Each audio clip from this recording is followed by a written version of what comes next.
bwowa muwala wo Chosen Becky gwakola olimbo lwamuleta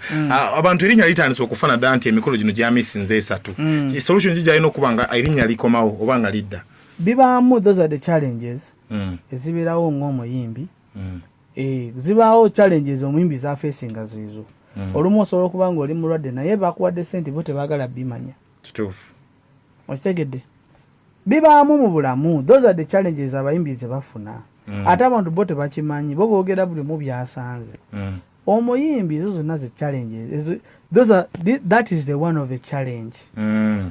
okitegera obuta turning up in fact ye challenge yokka era omuyimbi yenna atagirina manya gwe tolina mirimo naye bw'obanga bakwogererako bwe batyo manya gwaliko nze nkubulira amazima kankubulire tebandimwogeddeko bwe batyo kitu ya musomi wa dua asangibwa enansana naluvule eyinzo kuyite nansana naluvule wa kiso gyasangibwa hajamulika koma asomeddwa okuba nti akonya ebizibu ebyenjawulo ebikutawanya enzalo mu makazi buze onoonya mwami bo onoonya mukyala oyina ebitakutawanya emirimu giganye emikisa tolina so hajamulika koma ky'ekyokuddamu ye ansa ya buli kimu ky'onoonya mu bulamu so mu mbeera oli mu bulamu bwensi sitasasula madini nti oba mulokole oba musiraamu oba mukatoliki hajamulika koma mwenna abasomera edduwa n'abanga obulamu buterera tatolino yagala kulinya kunyonyi ajamilika koma asangibwa enaluvule wa kiso mwekwate nnyo na dank kuba nti yatwegaseko wano ku channel yafu kuba nti tukwasaganya twongere kubanga tukulambulula mu mbeera yonna gy'oli gwali ebulaaya emirimu tegitambula bulungi ajja kulombereddwa ajja kusomereddwa yeye embeera ebintu byongere kubanga bitambula ajamilika koma ono asangibwa enaluvule wa kiso oba oyinza okumufuna ku whatsapp namba ye ate nga nera kumukubira ku 0775 1605 ajamilika koma oba omunoonya lwaki omuntu ataliiko sente ntegera munchengeza ko kugamba lwaki ononye omuntu akuyimbire nga tomwagala yes nti abantu abamuziba challenges ezibaawo abayimbi bambi ze ba facing ne wankubadde olitayinza kumanya so erinyo komawo abantu bamukubyenya bamawulire ntulya buli amu bamukuba ne ba client abasasula emikolo egyesatu likomyewo olityane simu nga tukuta alina ku keeping engagement nga kati ekyo mistake yagirabye azeeyo sente oba bateeketeeke wala ayimbe bogere besorting kuba abantu bakulu okay sinza kukiyingira musimanya either sente ze bawa Chosen Becky either mwana yali mulwadde namujjanjaba kituufu katate wanazi agenda zijjawa era balina kunoonyayo show ndala waba kuzizaayo era ajja kunoonya show ndala mala zisasule yenga omuntu waba wakubayo show alina okumakinga sure tibamufunira show ngera tekuliko show ndala okay so byonna byakutegeeragana yeah so batule bateese kuba bonna bantu bakulu kati bino ebintu by'okugenda abantu bagamba ojja wano nga tolina program ku gate toyingira yeah you respect jempa abayimbi okay wena kujja na program wano wanesi you respect jempa abayimbi bana abagala okukiringawo nzije ne simu nkiringa wani lwaki abamu babba ennyimba z'abantu awulira yeseho omuntu wabeera wano yeyeka yaba alina okubaawo afiringe comfortable waba anywa enjaga ye aginywere ebweru waba akola ki akole mu kimu kyayagala tewali amulaba privacy ziki okay naye kati munaye wali abayimbi oli akutawanya oba akatandika okukola gundi alese gundi wemba ndi ku mulimo naawe nkuwa time emala era n'abayimbi bakyogera basasula bakuwayo sente era nange ne making sure nti mbawa kye baagala genda obuuze client wange nti wali yazze n'atafuna kyayagala nina mukwano gwange wamukolera olimba ku kyesatu bamuyita Jan Line oyo ye yaŋŋamba kwala ali naŋŋamba banyamba muzibe naye era yasasula kozi yannyonnyola bambi naŋŋamba musajja muzibe talaba nti naye era yasasula omulala yandigambye tosasula koli muzibe naye era yakola ki ti buli kimu kiba kirina okuba n'emikisa gyakyo ze yasasula zasikuteeka nasasula amasannyalaze kituufu naye era still nagasasula ku lulwe ng'omuntu ne si music ono ebbanga ly'omukoze oyambye abantu okutta abantu ne bagamba kati gwalina akadagala n'ekifaananyi kyenengedde ofaananamu wali Mr. bamuyita li bannange ofaananyi abaana bano baŋŋamba gwalina akadagala kaabwe kaluwa konna aka B2C just bambi nze bafiringa bulungi nga bakola nange okay ate nze muntu ali straight kuwulira ne nkugamba kino kifu okay ekifu ne bwe tuba tubadde tuli wakati nga tulina we tukituuse nga nkiwulira kifu tetweyongerayo bakubuulire otegera nti nange kimanyi kye bafulumya kiba kinyamba quality yes naye bwe kiba nga tekinyamba tokkiriza kisumulwa simba sinza Tokiza na kifunume mu studio yo. Nterevu. Nesimu mu music banga lyokoze music mungi. Nyimba kizo okoze no wali ko demu yimbi na lugano luyimba. Mirundi mingi naye era ebiseera bisinga. Kiva mu kutegeeragana. Bibaawo. Oyinza okuyanga ate ye yali mu nsobi. Ndago kyomugamba kye kituufu naye ye ngayagala kirala. Nentuka ngamba kale kangondere mukama wange. Nendumukolera natuke ne bamugamba kirungi naye era wandikozeemu bwoti. Kino nesimu si yakikola. Nangamba nesimu bangambe tukyusa kantu kano ne mugamba nange nakugambe tukakyusa. Ne tukyusa ne tutereeza. Naye nga bibamu manyi tekiwoomera matama ameka? 2. Oli ayinza oddwagala oli ayinza obutalwagala so kikulu kya byonna kulwa respect bakama abo bwe kiri waniriza nnyo ssebo ne nyabo agiriko aje kumeneko pero ekyali shoti gani oba ne simpan production giyitanga bw'oyagadde kyonna kyoyagadde ogiyita kyonna kyoyagadde ama erinnya ettuufu lyeriwa shoti gani ne simu byonna nga kugambye gwe byonna kyoyagala kyogiyita so olunaku lwaleero tukusazeeko tulabe embeera etambula ne simu buuza kuba tulaba n'abagiriko abatulaba mwenna amanya n'eddoboozi nze bampita n'essimu ate nga ndi producer wano mu Uganda ate nga ndi musajja mufumbo ate nga era ndi musajja muzadde tewatuyita ku mbaga n'essimu teyali mbaga kwali kukyala oba buli kimu kiba ne steps ffe tetupapa kukola bintu soka n'okyala ne bakumanya ne weetegekera ate ebiddako mu maaso so obulamu bugamba kitaala wetukusangire embeera egamba ki bwetyo embeera tebangako mbi newankubadde era waliwo weebeera embi netusobola kubyogera ku mbeera wetukusangidde wano okubya ennyimba kavumbeeza mikutu ennyimba zonna olunaku lwali abantu obacunya kiggwa leero abalimu n'ennyimba endala zozookola kadagala ki koolina taata akadagala kennina respecting abantu owa abantu ekitiibwa nabo baba bajja kikuwa nabo batokola bulungi naye wa abantu ekitiibwa so respect inawe kutete bayita obugagga wetutukidde wano wiiki eno abantu bangambye nonya ku nessimu oyo yamanyiza muwala we yaleeta omwana amanyikiddwa nga Chosen Becky yakuba bya Bankuza oyo n'omuzza n'ayambuka omwana atusobedde omwana wamugjawa omwana muyimbi wange yajja ne tukola era badde mwana wampisa nnyo omwana abadde mwana yakyuse ate nze nazze mu meeting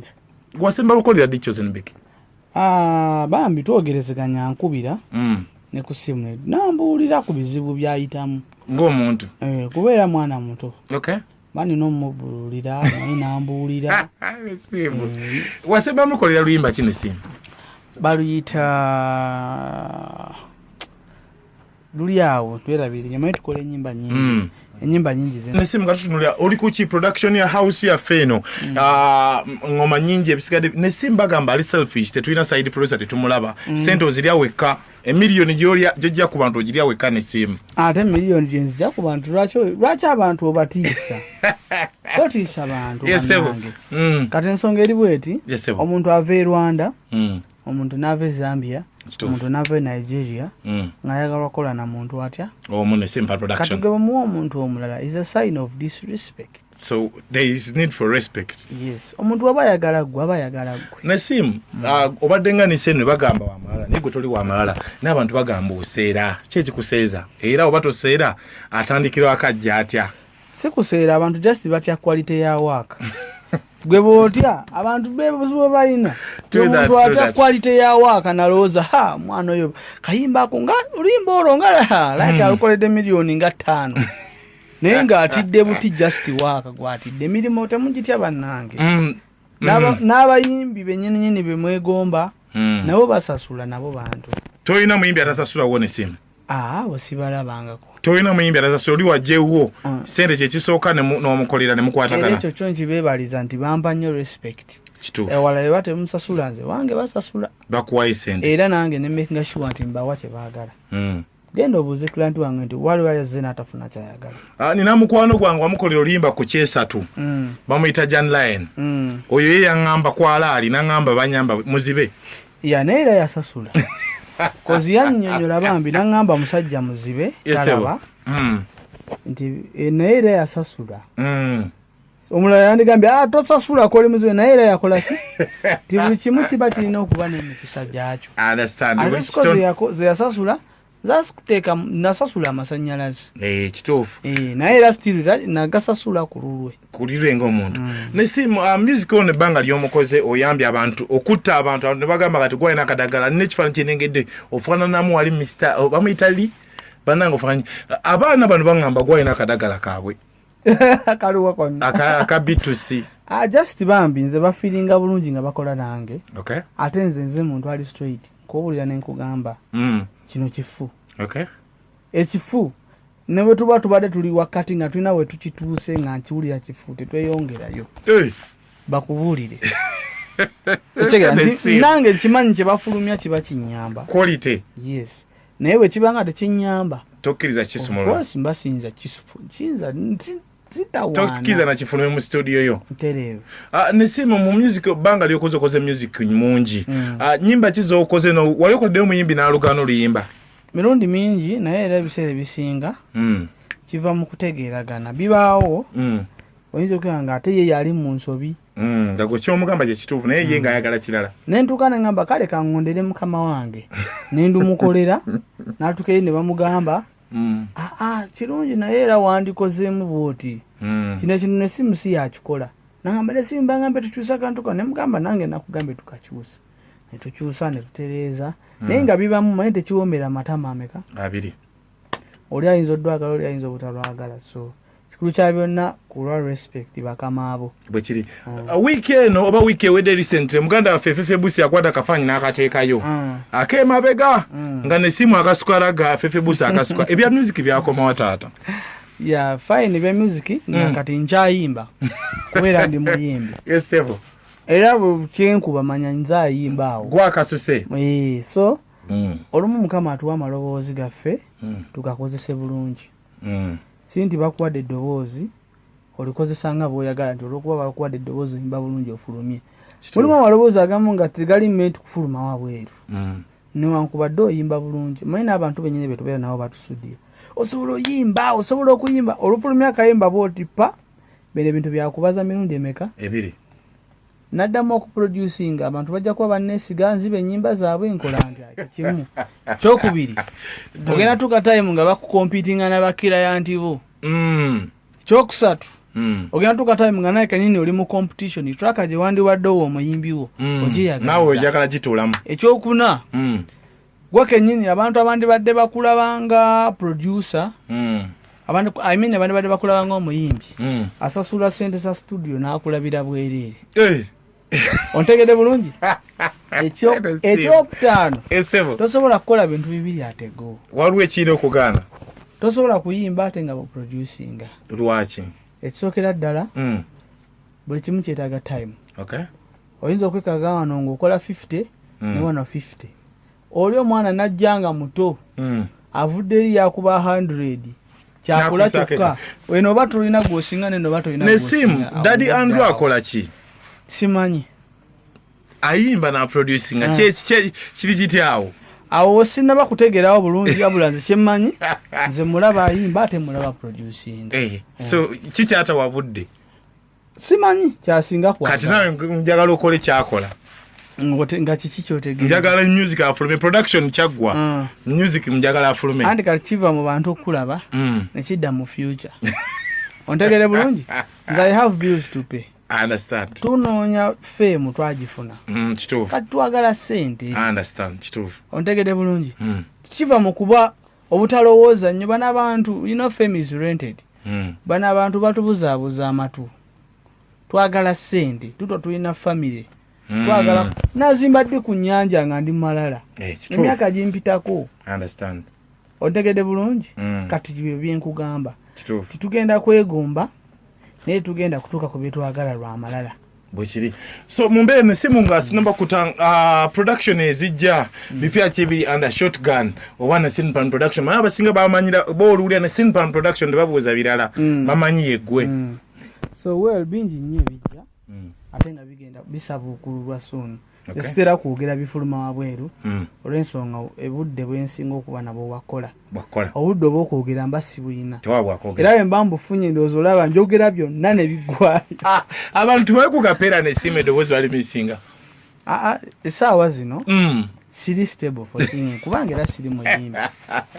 mpa bakama bange ekitiibwa abayimbi teyagadde guza kinamu omulimu bakama bange omuntu wavayo n'agamba nti muyimbi ekitiibwa kyolina kimuwa bwe kiri okay nga tudduka nesimu akola music ewuwa abajja abayimbi abato bana batandika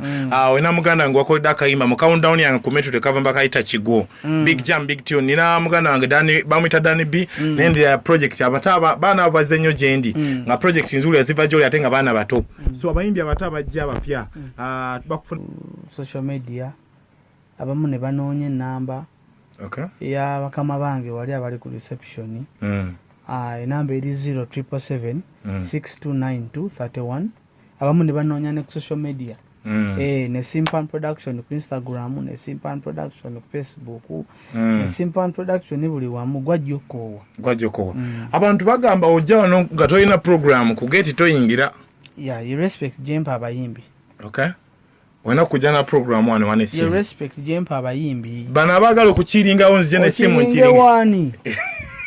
lwaki abamu babba ennyimba z'abantu awulira omuntu wabeera wano yeyekaya aba alina okubaawo afiringe comfortable waba anywa enjaga ye aginywere ebweru waba akola ki akole mu kimu kyayagala tewali amulaba privacy ki naye kati munaye wali abayimbi oli akutawanya oba akatandika okukola gundi alese gundi wemba ndi ku mulimo naawe nkuwa time emala era n'abayimbi bakyogera bwe kiri nga nkutala na simu bwaka kibo wa muwala wo Chosen Becky gwakola oluyimba olwamuleeta abantu erinnya litandise okufana dda nti emikolo gino gyamisinze esatu solution gijja alina okuba nga erinnya likomawo oba nga lidda bibaamu those are the challenges ezibeerawo ng'omuyimbi zibaawo challenges omuyimbi zafeesinga zizo olumu osobola okuba nga oli mulwadde naye bakuwadde sente bo tebaagala bimanya kituufu okitegedde bibaamu mu bulamu those are the challenges abayimbi ze bafuna ate abantu bo tebakimanyi bo boogera buli mu byasanze omuyimbi zo zonna ze challenges that is the one of a challenge okitegera obutaturning up in fact ye challenge yokka era omuyimbi yenna atagirina manya gwe tolina mirimo naye bw'obanga bakwogererako bwe batyo manya gwaliko nze nkubulira amazima kankubulire tebandimwogeddeko bwe batyo kituufu lwaki owa omuntu ataliiko sente antegeremu nkyengezako lwaki onoonya omuntu akuyimbire nga tomwagala nti abantu abamu ziba challenges ezibaawo abayimbi bambi ze bafeesinga newankubadde oli tayinza kumanya so erinnya okkomawo abantu bamukubye nya bamawulire ntulya buli wamu bamukuba ne ba client abasasula emikolo egyesatu likomyewo olitya nesimu nga tukuta alina ku keepinga nga kati ekyo mistake yagirabye azeeyo sente oba bateeketeeke wala ayimbe boogere beesootinge kuba abantu bakulu kiyinza kukiyingira musimanya either sente ze bawa Chosen Becky either mwana yali mulwadde n'amujjanjaba kituufu kati ate agenda zijjawa era balina kunoonyayo show ndala waba akuzizaayo era ajja kunoonya show endala amala azisasule ng'omuntu waba wakubayo show alina okumakinga sure tebamufunira show ng'era tekuliko show ndala so byonna byakutegeeragana so batule bateese kuba bonna bantu bakulu kati bino ebintu by'okugenda ku media byaggwako bambi tebigenda kuyamba bituka time ne gwayogera ne bakulabanga azanyiriza naye once you come out tuka n'omuntu omugambe kubanga buli woyogera abweru gwoba ottira omwana future ye naye alina muzadde alina omwana newankubadde muto naye muzadde kyenjagala abantu bategeere so balina okwesootinga bino ebintu by'abantu bakulu tukusanze wano watukutana simu obadde olinayo gy'okuba engoma tugezeseemu oba tewali gy'okuba tolina okumanya nze nkubira ddala engoma natwazazadde emisango tubala kwetwala ku poliisi batuwemu gyobadde okuba katini tojja tusampolinga ababbi gye bali ku tv kyenjagala omanye nkomyawo Amina. So we have a simple production. Tumukyadeko wano ku shotgun. Totera kujja eno tebatera kulumba yo nera tojjanga tolina appointment wane sim. Jangu appointment ogirina ebyokukola obirina. Omukyaleko mitimbagano na simple production munonyeko Facebook, Instagram, Twitter nayo gyoli. Ugambye teri wesiri. Amina. Snapchat gyoli ne TikTok. Obuza kuseka. Amina, so in the simple production we say